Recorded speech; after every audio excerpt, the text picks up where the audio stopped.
거룩하신 예수 그리스도의 이름으로 기도하옵나이다. 아멘.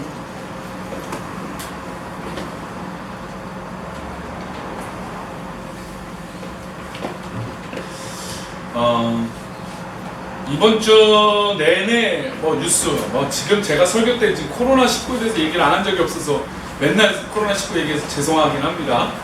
근데 지난주는 일주일 내내 이태원이란 말을 계속 들었던 것 같아요. 이태원 확진자, 2차, 3차, 4차 확진자. 근데 지난주 주중에 기분 좋은 뉴스가 하나 있었어요. 이태원발 확진자가 나온 게 이 전주였는데 그 사이에 예배를 드리신 경우가 있었어요. 예배, 그쵸? 예배를 드렸단 말이에요. 근데 예배를 드렸던 교회 중에 그 확진자가 왔다 갔다 하는 교회 중에 확진자가 그 교회에 발생이 안 됐다라고 하는 기분 좋은 뉴스였어요. 그 교회를 한 700명 정도 검사를 했는데 전원 음성 판정을 받았다고 하더라고요. 또 우리 가까운 분 중에 한 분도 이태원 근처에 갔는데 그래서 혹시나 해서 검사를 받았는데도 문제가 없었다. 그래서 감사하다. 참 기분 좋은 뉴스고 기분 좋은 거예요. 그래서 그 교회 관련된 뉴스 댓글을 읽다 보니까 사람들이 댓글이 완전히 다른 댓글이에요. 이전에는 교회 확진자 나오면 교회가 문제니, 교회가 원인이니, 교회가 이상하다니, 목사, 하필 또 교회가 문제면 목사는 늘 문제죠. 목사도 문제니, 이런 헐뜯는 뉴스들, 댓글들이 엄청 많은데 어제 엊그저께 이제 교회 관련된 확진자가 없었다라고 뉴스 나오니까 저렇게 질서를 지키는 교회, 문제가 있는 교회는 100개 중에 2개도 안 됩니다. 이런 댓글들. 그러니까 대부분의 목사님들 다 훌륭합니다. 교인들 참 좋아요. 이런 댓글, 선풀이라고 하는데 좋은 댓글들이 많이 담기는 거 보고 참 기분이 좋았어요. 이렇게 늘 교회 관련된 좋은 글들이 나오고 하면은 좋겠죠. 그러나 분명히 또 우리 중에 100에 하나, 1000에 하나는 문제가 또 생길 겁니다. 또 문제가 생기면 그렇게 선풀을 달고 좋은 얘기를 했던 사람이 곧 변하겠죠. 그렇죠. 그리고 곧 변해서 뭐라고 할까요? 역시 교회를 믿었던 우리가 잘못이지. 언제 교회를 믿어준 것처럼. 그렇죠? 그러면서 막 교회를 향해서 흉을 보거나 교회가 문제니, 목사가 문제니 이런 이야기들을 할 겁니다. 교회가 늘 좋은 이야기를, 그러니까 저희 교회도 지금 이전을 해서 방향들을 설정하고 또 목회 철학들을 제가 기도하면서 준비하고 있는 목회 철학들이 있는데, 계획들이 있는데 이 계획들이 또 그때는 좋을 수도 있지만 과정 가운데 어려울 수도 있고 또 불편할 수도 있고 또 그 계획 자체가 지금은 좋지만 나중에는 안 좋을 수도 있고 또 지금은 안 좋지만 나중에 또 좋을 수도 있는 그런 일들이 벌어지게 됩니다. 그러니까 그럴 때마다 우리 마음은 갈등이 생겨요. 우리 교회, 우리 꿈꾸는 교회 어떻게 하면 좋을까? 이런 고민들을 하게 됩니다.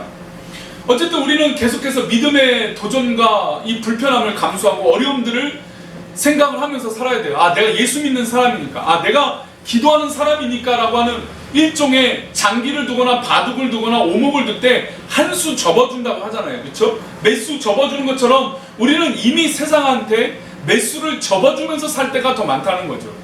그래서 때로는 사회생활 하는 분들은 대부분 아시겠지만 내가 교인이다 라고 말하는 것이 즐거움이기도 하지만 때로는 불편함일 수도 있다는 거고, 내가 교회를 다녀요. 당당하게 얘기할 때도 있지만 웬만하면 얘기하지 않고 싶을 때도 있습니다. 왜 그러냐면 내가 교인이다, 예수 믿는다라고 말하면 그때부터 색안경을 끼고 우리에게 공격을 하는 사람들이 있기 때문이에요.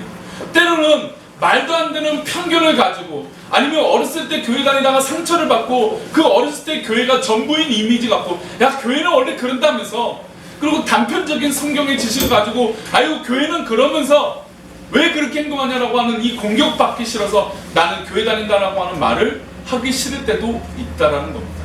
즉 우리가 믿음의 사람들이 세상을 살 때는 이미 한 수, 두 수 아니 10수를 이미 접어주고 살아야 될 때가 많다라는 것이죠. 이런 10수를 접어주고 사는 사람의 삶을 성경은 뭐라고 말합니까? 지난주에 이어서 나그네라고 말합니다. 즉 믿음의 사람들 우리들을 나그네라고 얘기한다는 것이죠. 나그네. 그러면 성도님들, 나그네라고 하는 삶이 좋습니까? 우리 2000년 전의 삶을 한번 생각해 볼게요. 이스라엘 민족은 지금도 동일하게 나그네를 선대하게 되어 있습니다. 나그네가 동네에 와서 어떤 집에 들어가면 그 집은 언제든지 집을 오픈해주고 잠을 자게 해주고 밥을 제공해줍니다. 만약에 모르는 나그네가 우리 집에 온다면 누가 좋아하겠습니까? 그렇죠? 근데 문전박대하고 우리 집 안 됩니다 이래야 되는데, 이스라엘의 자체 문화는 나그네가 오면 그들에게 집을, 그것도 뭐 사랑방이든 뭐 옆방이든 저 바깥방이 아니라 제일 좋은 방을 내줍니다. 그리고 제일 좋은 음식을 준비해줬던 걸 드리게 돼요. 그래서 엘리사나 엘리야가 과부나 어려운 가정을 만났을 때도 불구하고 엘리사가 방문했을 때 어땠습니까? 자신이 먹을 것도 없고 어려운 환경인데도 그 선지자에게 가장 좋은 것을 줬습니다. 왜냐하면 내일 먹을 것도 없는데 그 먹을 것을 줘요. 왜냐하면 나그네, 즉 손님에게는 최선을 다해서 섬기는 문화가 내가 굶어 죽어도 있기 때문이에요. 그래서 이 나그네들은 집집마다 가서 그런 손들을 받습니다. 좋지요. 근데 이 나그네가 중동 지역의 특성상 많은 짐을 지고 다닐 수 있을까요? 그런 사람은 미친 사람이죠. 많은 짐을 짓고 된다면 무겁잖아요. 근데 중동의 뜨거운 햇살 가운데 무거운 짐을 진다는 건 몇 시간도 못 걸고 죽게 된다는 거예요. 그래서 나그네의 짐은 정말 간소합니다. 정말 적은 짐을 지고 최소한만 지고 나그네의 삶을 살게 돼요. 순례의 길을 걷게 돼요. 그러니까 사람들이 동네마다 나그네가 오면 집을 열어주고 환영해주고 먹을 것을 주고 잠자리를 제공해줍니다. 그러면 성도들한테 물어볼게요. 참 이런 나그네 낭만적이죠, 이런 얘기만 들으면. 근데 현실적으로 성도님들이 나그네라고 된다면, 나그네의 삶을 살라고 한다면 기쁠까요? 집도 없이, 정처 없이, 남의 집이 아무리 잘해준다고 해도 편할까요? 아마 여기 계시는 성도님들 대부분 아무리 좋은 호텔이고 콘도에 간다 해도 아마 잠자리가 바뀌면 불편해서 잠자지 못하신 분들 상당히 많아요. 왜 그럴까요? 내 집이 아니기 때문이에요. 내 집이 주는 안정감이 분명히 없어요. 아무리 좋은 곳을 주더라도. 물론 평안함과 기쁨이 있겠지만, 그러나 대부분의 사람들은 외부에서 또 내 것에서 자지 못하는 스트레스가 있을 수밖에 없어요. 저도 참 둔감하잖아요, 그죠? 저 참 둔감한데, 이 얘기를 지난번에도 한번 드렸지만, 제가 지금 기름동에서 참 우리 목사님, 우리 동영 목사님 기적적으로 집이 하나 딱 와서 우리가 지금 은혜롭게 살고 있지만, 그 집이 저의 사택이 아니라고 생각이 드니까 저도 잠을 이렇게 편하게 못 자요. 물론 또 화가 나는 일도 계속 있었지만, 그래서 잠을 못 자니까 이게 왜 이렇게 잠을 잘 못 자니까, 왜 이렇게 어려울까라고 했더니 이게 아직 내 집이다 라고 하는 평안함이 없다라고 하는 생각이 또 들기도 하더라고요. 어쨌든 이런 생각들이 모이면 나그네의 삶이라는 건 낭만적인 게 아니에요. 나그네는 결국 뭡니까? 나그네예요. 말이 좋은 나그네지만 사실 거지죠. 아무것도 없잖아요. 소유한 게 없잖아요. 그리고 남의 집 가서 얻어먹어야 되는 삶이잖아요. 얻어먹는 삶을 누가 좋다라고 얘기할 수 있겠습니까? 결국 나그네는 나그네. 근데 그 나그네의 삶을 누구랑 똑같다라고 얘기하고 있습니까? 바로 우리 믿음의 사람, 그리스도인이 바로 이 나그네의 삶이라고 말씀하고 있다는 것이죠.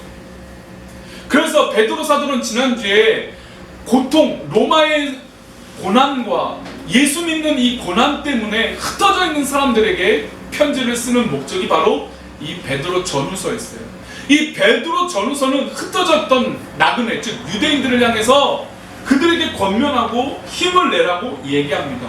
그런데 그 첫 마디가 본도, 갈라디아, 갑바도키아, 아시아와 비두니아에 흩어진 나그네라고 얘기하고 있습니다. 그러니까 흩어진 믿음의 사람들이 다 나그네라는 것입니다.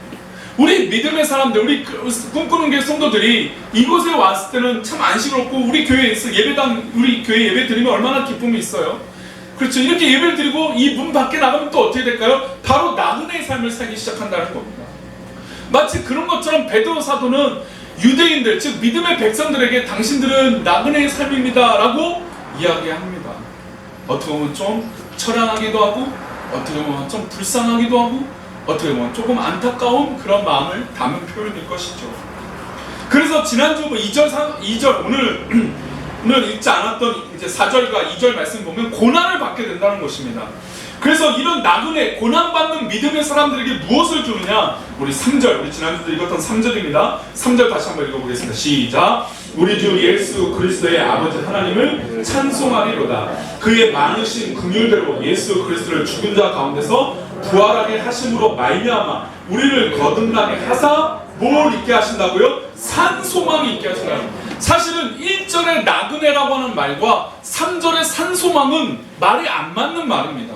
이것이 똑같은 문장이라고 본다면 나그네라고 말해놓고 우리 보고 소망이 있다? 이거는 사실은 앞뒤가 안 맞는 말이죠. 아니 나그네의 삶을 살라고 말을 해놓고 당신들은 소망이 있는 사람들입니다 말한다는 건 좀 이상하지 않습니까? 그러니까 제가 우리 성도님들에게 성도님들 이번 한 주간 승리하십시오. 소망 있길 바랍니다. 근데 이번 주 고난이 있을 겁니다. 이렇게 말하는 거랑 똑같은 거예요. 근데 사실은 이게 맞는 말이지만 목사가 그렇게 말한다는 게 그렇게 말하면 우리 성도들 기분 좋을까요? 저 같아도 제가 말한 저도 기분이 안 좋을 것 같아요. 말이 이상하잖아요. 하나님 계획 가운데는 뭐 고난도 있고 좋은 일도 있겠지만 이번 주 소망이 있을 겁니다 꼭 고난이 있어요 라고 말해버리면 이게 좀 이상한 표현이란 거죠. 마치 지금 베드로 사도는 당신네들은 고난의 삶을 살기는 나그네와 같은 삶입니다. 하지만 그게 소망이 있는 삶입니다 라고 말하고 있어요.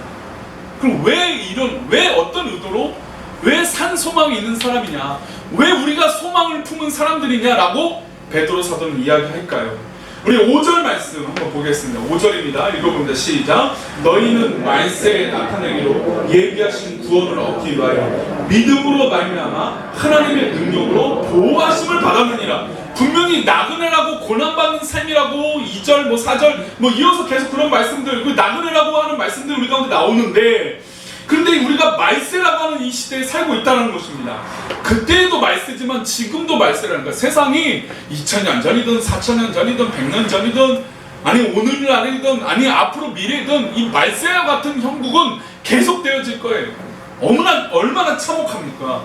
그러나 이 말세 가운데 우리가 살아간다는 겁니다. 그럼 말세에 산다는 건 우리가 믿음의 사람들은 좋은 일만 있을까요? 아니에요.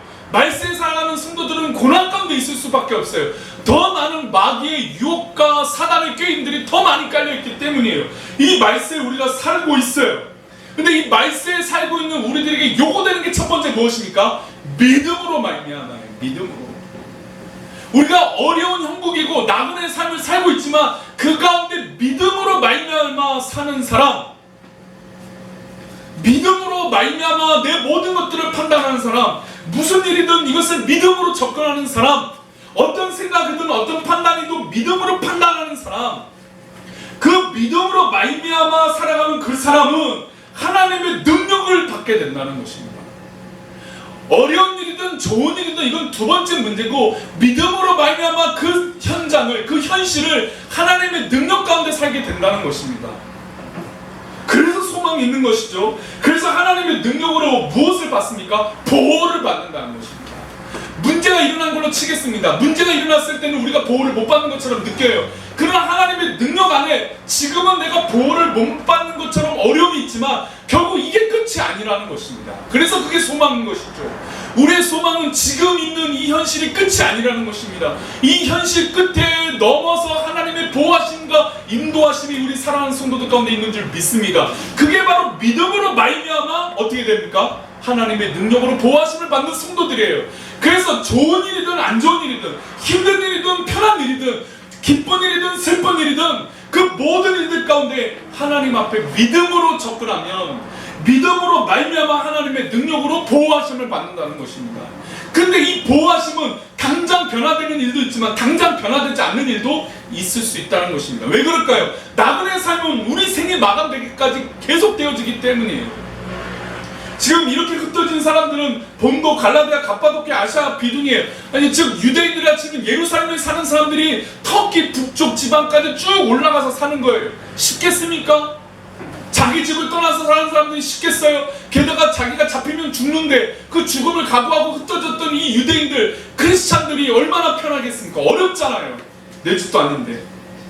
게다가 지난주에 말씀드렸듯이 이들은 가장 먼저 흩어져서 예배당을 지었어요. 신학교를 먼저 만들었어요. 하나님 말씀을 전하려고 노력했어요. 그리고 그림을 그렸어요. 그렇게 하는 게 쉬운 삶일까요? 모든 걸 포기하는데 그런 삶을 사는 게 바로 믿음의 사람이고 나그네의 삶을 살아가는 성도들의 삶이라는 것을 말하고 있습니다. 그래서 이 모든 형국 가운데 우리는 어떤 눈으로 이 상황을 판단해야 되냐? 믿음으로 말미암아 하나님의 능력으로 보호하심을 받는다는 것입니다. 하나님의 보호하심을 받는다는 건 이제부터 내 생각으로 내 판단으로 이 상황을 들여다보는 게 아니라 하나님의 능력으로, 하나님의 안목으로, 하나님의 판단으로 이 상황을 들여다본다는 것입니다. 우리 사랑하는 성도들 삶 가운데 지금 있는 상황을 하나님의 눈으로 바라보시길 축복합니다. 한번 따라하실까요? 지금 있는 상황을 믿음의 눈으로 바라보자. 그래요. 믿음의 눈으로 지금 있는 상황을 바라볼 때 하나님이 나를 보호하심을 느끼게 될 줄 믿습니다. 그러니 아멘 하는 거예요. 그러니 어려운 일이 있어도 감사합니다 말할 수 있는 게 바로 그리스도인들이, 믿음의 사람들이라는 것이죠. 그러므로 6절, 우리 지난주도 봤지만, 그러므로 너희가 이제 여러 가지 시험 말미암아 잠깐 근심하게 되지 않을 수는 없으나, 믿음이 있지만 그러나 시험이 우리 가운데 늘 있다라는 것입니다. 그 시험으로 말미암아 우리에게 잠깐 어려움이 있을 수 있다라는 것입니다. 그러나 오히려 이 시험조차도 우리에게 큰 기쁨이 될 줄 믿습니다. 왜 그럴까요? 아니, 시험이 왔는데 왜 크게 기뻐하는 것이 될까요? 저는 오히려 시험이 있다는 건 믿음이 자라려고 하기 때문에, 믿음이 성장하려고 하기 때문에 시험이 있는 것인 줄 믿습니다. 아니, 마귀가 지고 있는 사람, 패배하고 있는 사람, 모든 생각을 빼앗기는 사람을 뭐하러 건드리겠습니까? 그렇죠.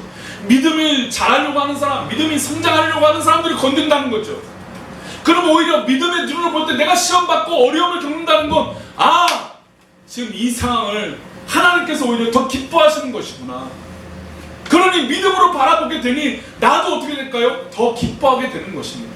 사랑하는 성도님들, 지금 상황 가운데 오히려 불평이 있고 어려움이 있다면 오히려 그것이 감사와 기쁨으로 변화되고 역전되시기를 축복합니다. 지금 그것은 우리 성도들에게 가장 알맞는 것으로, 아니 그 이상으로 우리 성도들을 이끌어주신 놀라운 기회요, 계획인 줄 믿습니다. 근심하긴 돼요. 염려가 없을 수 없습니다. 그래서 우리 성도들이 있는 거죠. 옆에 있는 성도들에게 기도의 제목을 구하는 거예요. 우리 목장 식구들에게 나에게 지금 이런 시험과 어려움이 있습니다, 불편함이 있습니다, 기도해 주십시오. 그래서 또 목사가 있는 것이고, 목자들이 있는 것이고, 우리 장로님들, 권사님들이 있고, 우리 성도들이 다 있는 것입니다. 건강한 교회란 이런 어려움들을 같이 쉐어하고 나누는 거예요. 좋은 것만 나누는 것이 아니라 어려운 것도 나누고 슬픔을 나누는 것이에요. 기도 제목을 나눠야 돼요. 그게 부끄러운 것이 아니면 자존심의 문제가 아니에요. 어떤 분들은 이거를 자꾸 착각하는 분이 있어요. 내가 이런 부끄러운 걸 얘기하면 아유 창피당하는 거 아닌가? 그게 왜 창피해요? 그게 창피한 것이라면 그 교회는 건강한 교회가 아니에요. 그런 것을 창피하다고 말하는 목사라면 저 또한 부끄러운 사람일 것입니다. 건강한 교회가 될 수 없어요. 내가 연약하고 부끄러운 걸 얘기하는 거죠. 그렇다고 그 인생을 실패한 사람이라고 말할 수 있습니까? 아니에요. 저는 오히려 그 사람이 더 하나님 앞에 붙들림 받는 성도인 줄 믿습니다.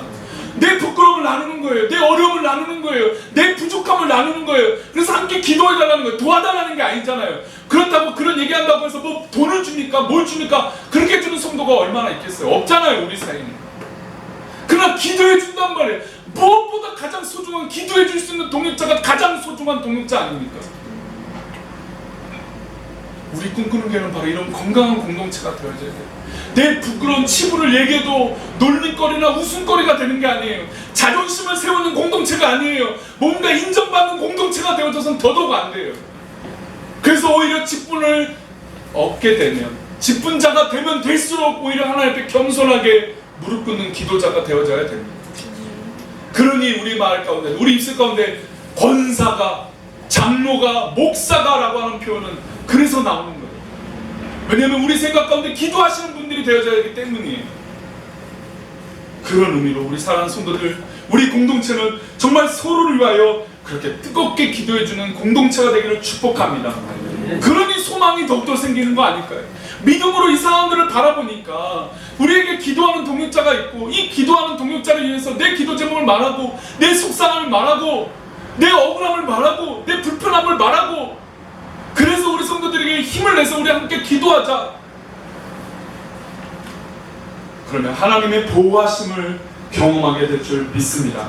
우리 7절 말씀, 참 놀라운 은혜의 말씀, 도전의 말씀인데 우리 7절 말씀 읽어봅니다. 시작. 너의 믿음의 확실함은 불로 연단해도 없어질 금보다 더 귀하여 예수 그리스도께 나타나실 때 칭찬과 영광과 존귀를 얻게 할 것이니라. 할렐루야. 이게 우리의 소망 아닙니까? 우리 예수님이 나를 인정해 주는 게 가장 큰 소망 아니에요? 우리 꿈꾸는 길을 우리 하나님께서 인정해 주시기를 축원합니다. 우리 성도들의 믿음을 우리 주님께서 기뻐하여 주시기를 축원합니다. 목사가 인정하고 성도가 인정하는 것보다 우리 하나님 인정해 주시는 게 더 큰 능력과 은혜 아닙니까? 너의 믿음의 확실함은 이게 있으면, 믿음의 확실함, 믿음의 굳건함이 있으면 불로 연단한다잖아요. 불로 우리를 지진다잖아요. 이런 지지고 볶고 연단하는 그런 것들이 있을지라도 금보다도 더 귀하여 예수 그리스도께 나타나실 때 칭찬과 영광과 존귀를 얻게 될 줄 믿습니다. 이게 확실한 믿음이에요. 예수 그리스도를 믿는 이 믿음으로 확실하게 있으면 내가 불로 지짐을 받을지라도 어려움을 경험할지언정 금보다 더 귀하고, 그래서 결국 그 믿음을 보시는 우리 하나님께서 우리에게 칭찬과 영광과 존귀를 얻게 하신다는, 이게 바로 산 소망이라는 겁니다. 이게 바로 완전히 다른 삶을 살아가는 소망을 품은 사람들의 모습이라는 것이죠. 우리 베드로전서 2장 4절을 말씀 보겠습니다. 2장 4절입니다. 시작. 사람에게는 버림받아 되었으나 하나님께는 택하심을 입은 보배로운 산돌이신 예수께 나아가. 할렐루야. 우리 주님도 세상에 버림을 받으셨어요. 우리 주님도 세상에서 나그네로 사셨어요. 아니, 예수님은 이 땅에 오시면서 자기의 거처도 없었습니다. 예수님은 자신이 누울 자리도 없다라고 말씀하셨어요. 그런데 우리는 이미 더 풍요로운 시대에 살고 있지 않습니까? 아니, 더 많은 것들을 우리는 소유하고 있지 않습니까? 그렇다고 더 많은 걸 소유한다고 정말 더 기쁨이 있을까요? 있을 수도 있겠죠. 또 얘기하면, 아유, 우리 목사님 맨날 우리 성도들은 부자 되란 말 안 하시고, 성도님들 최선을 다해서 성공하십시오. 최선을 다해서 환경도 좋아지십시오. 그러나 믿음의 단단함이 없이는 아무 소용이 없다는 것을 우리 단단한 믿음으로 고백된 믿음의 확실함이 있기를 축원합니다. 믿음의 확실함이 있어야 돼요. 믿음의 확실함으로 세상과 물정과 물질과 환경과 여건들을 바라보는 것이에요. 우리 주님도 사람에게는 버림받았어요. 아, 그래요. 그럼 우리는 당연히 나그네의 삶을 사는 건 당연해요. 우리도 버림을 받았어요. 하나님께는 택하심을 입은 보배로운 산돌이신 예수께 나아가는 것입니다. 그런 모습이 우리 가운데 필요한 것이죠.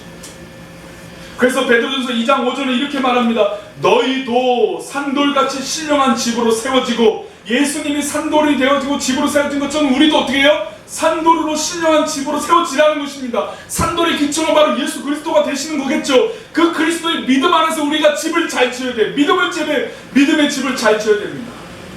그리고 예수 그리스도로 말미암아라는 것이죠. 우리의 인생은 다른 핑계가 없습니다. 우리의 핑계는 다 예수 그리스도로 말미암아야 돼요. 옆구리를 찔러도 예수 그리스도로 말미암는 거고, 인사를 해도 예수 그리스도로 말미암는 것이고, 우리 입에서 나오는 말도 다 예수 그리스도로 말미암아 대화를 하셔야 됩니다.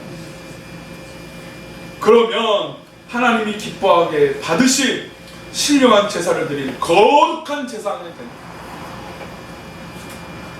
이게 진짜 기쁨 아닐까요? 예전에 그 평신도 설교 대회를 한번 경험한 적이 있어요. 그런데 설교를 아무래도 전문적으로 하시지 않고 훈련되지 않기 때문에, 물론 여기서도 언변이 좋으신 분들은 설교를 참 잘하실 수도 있어요. 성도 중에서도 이 설교에 은사가 있는 분들이 있습니다. 이 설교도 어떻게 보면 이 스피치는 은사적인 면도, 말하는 거는 은사적인 면이 있을 수도 있다라고 보는데, 성도 중에서도 말씀 잘하시는 분도 있죠. 근데 대부분이 설교를 하려면 성경을 연구하고 그 성경을 풀어서 한다는 게 쉬운 건 아니에요. 평소에 접해졌던 문맥과 문장들이 아니기 때문에, 또 우리가 해석이 잘 되지 못하는 부분도 발생하기 때문이죠. 근데 대회를 하고 나서 대부분의 얘기들은 설교를 잘하고 못하고 떠나서 그 말씀이 나에게 참 좋았습니다, 은혜가 되었습니다 라고 말합니다. 왜 그럴까요? 그 말씀을 한번 읽어보고 내가 그런 제사장, 목회자의 입장으로 설교를 준비하다 보니까 목사의 마음도 조금 이해가 되기도 하지만, 아, 설교가 이런 것이구나 깨달아서 은혜가 되어진다는 겁니다.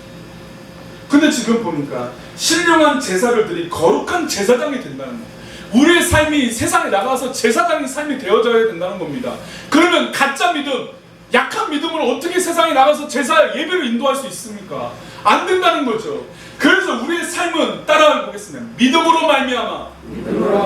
그래요. 믿음으로 말미암아 철저하게 굳건하게 반석 위에 산돌이신 예수께로 말미암아 반석 위에 서 있는 믿음으로 말미암아 나아가야 됩니다. 말 잘하는 걸 말하는 게 아니에요. 말 못해도 상관없어요. 그래도 찌르면 예수님 때문입니다라고 말해야 되지 않을까요? 그런 믿음의 고백이 거룩한 제사장으로 우리에게 요구되는 것입니다. 말씀 맞겠습니다. 그러면 우리는 어떻게 소망을 두고 살아야 될까요? 우리 로마서 8장 24절 먼저 읽습니다. 시작. 우리가 소망으로 구원을 얻었으며 보이는 소망이 소망이 아니니 보는 것을 누가 바라리요. 보이는 소망은 소망이 아니에요. 진정한 소망은 어디 있습니까? 예수 그리스도로 말미암아 구원 얻는 그것에 소망이 있습니다. 그래서 시편 39편 7절에 이렇게 말합니다. 읽습니다. 시작. 주여 이제 내가 무엇을 바라리요. 나의 소망은 할렐루야.